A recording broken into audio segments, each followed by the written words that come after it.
ഞങ്ങളിപ്പോൾ കാനഡയിലെത്തിയിട്ട് 3 ആഴ്ചയായി. വന്നപ്പോൾ തന്നെ -5 ഡിഗ്രി സെൻറ്റിഗ്രേഡ് ആയിരുന്നു തണുപ്പ്. ടൊറൻറ്റോ വിമാനത്താവളത്തിൽ നിന്ന് പുറത്തിറങ്ങിയപ്പോൾ തന്നെ കൈയും കാലുമൊക്കെ മരവിച്ചും പോയി. പിന്നെയുള്ള ദിവസങ്ങളിൽ തണുപ്പ് കൂടിക്കൂടി -15 ഡിഗ്രി വരെ വരികയും ചെയ്തു. പഞ്ഞി പോലെ മഞ്ഞ് പാറി വീഴുന്നത് കണ്ട് ആവേശം മൂത്ത് വാതിൽ തുറന്നതേ ആകെ മരവിച്ച് പോവുകയും ചെയ്തു. കുറച്ച് ദിവസം കഴിഞ്ഞപ്പോൾ രണ്ടും കൽപ്പിച്ച് ബൂട്ടും കോട്ടും തൊപ്പിയും ഗ്ലൗസും ഒക്കെ ഇട്ട് മഞ്ഞിലേക്ക് ചാടി ഇറങ്ങി കുന്തളിപ്പ് കാണിക്കാൻ തുടങ്ങി. എന്നാൽ പിന്നെ രാവിലെ തന്നെ ഡ്രൈവ് വേയിലെ മഞ്ഞ് നീക്കി നോക്കാമെന്നായി.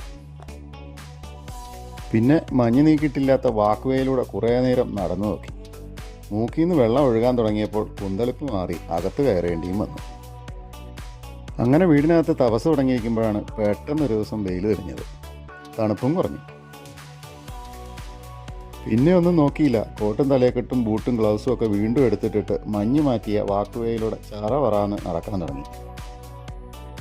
3 ആഴ്ചത്തെ വിഷമം തീർക്കാൻ തലങ്ങും വിലങ്ങും നടപ്പോട് നടപ്പ്.